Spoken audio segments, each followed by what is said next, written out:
អ្នកនាងពើបានវត្តបាននិយាយប្រយោគមួយពេលឡើងទទួលពានរង្វាន់ប្រចាំឆ្នាំដែលពាននេះគឺផ្ដល់ជូនសម្រាប់រឿងភាគមួយមានឈ្មោះថាសង្គ្រាមសម្រុតព្រោះដោយសារតែតួឯកផ្សេងបាននិយាយអស់ទៅហើយនាងថានាងក៏មិនដឹងនិយាយអ្វីដែរដូច្នេះនាងមានតែយកពាក្យនេះមកនិយាយនៅក្នុងសាច់រឿងដែលនាងបាននិយាយទៅកាន់តួឯកស្រីដែលត្រូវបានប្តីក្បត់ចិត្តលួចលាក់ការប្រពន្ធថ្មីហើយពើនាងបានដើរតួជាមិត្តជិតស្និទ្ធរបស់អាថាក់សាអនដែលនាងគឺជាតួឯកស្រីក្នុងសាច់រឿងនោះផងដែរប្រយោគរបស់ពើដែលបាននិយាយថាប្តីល្អគឺជាប្តីថ្មី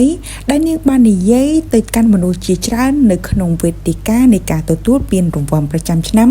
សូម្បីតែមិត្តសិល្បករដូចគ្នាក៏នាំគ្នាសើចនិងទះដៃចូលរួមអបអរសាទរមិនតែប៉ុណ្ណោះហាក់បីដូចជាបង្ហាញថាពាក្យមួយម៉ាត់នេះពិតជាត្រូវចិត្តគ្រប់គ្នាតែម្ដងបើនិយាយអំពីរឿងពិតរបស់ពើនាងគឺជាស្ត្រីម្នាក់ដែលមានកូន2នាក់ឬអាចនិយាយបានថាជាស្ត្រីមេម៉ាយមានកូន2នាងបានឆ្លងផុតការឈឺចាប់យ៉ាងលំបាកសុខចិត្តអោបប្តីដែលមានស្រីរាប់ឆ្នាំតែពេលនេះនាងបានរំដោះខ្លួនចេញពីជីវិតបែបនោះបានហើយនាងបាននិយាយថានាងមិនដើរត្រឡប់ថយក្រោយឡើយនាងនឹងដើរទៅមុខដូចជាលីលីកាជានិច្ចក្រឡេកមកមើលរូបសម្រស់របស់នាងវិញស្អាតឡើ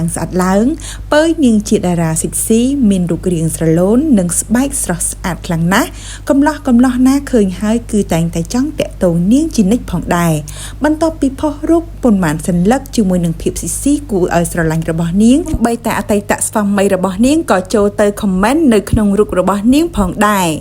ពើទៅតែបានផ្ដល់បទសម្ភាសន៍ថាពេលនេះនាងកំពុងមានមនុស្សម្នាក់ដែលជជែកគ្នាជារៀងរាល់ថ្ងៃកំពុងសិក្សាចិត្តគ្នាមើលថាតើអាចដើរទៅជាមួយគ្នាទៅថ្ងៃខាងមុខបានដែរឬទេ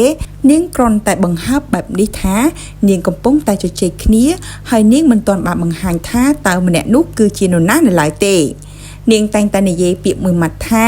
កុំស្ដាយពេលវេលាកន្លងមកប្រសិនជាពេលនេះអ្នកគិតថាអ្នកគ្មានក្តីសុខហើយពីព្រោះសេចក្តីស្រឡាញ់មិនអាចវាស់វែងជាមួយពេលវេលាបាននោះទេអ្នកត្រូវសួរខ្លួនឯងថាតើអ្នកកំពុងមានក្តីសុខជាមួយទំនាក់ទំនងពេលនេះដែរឬទេ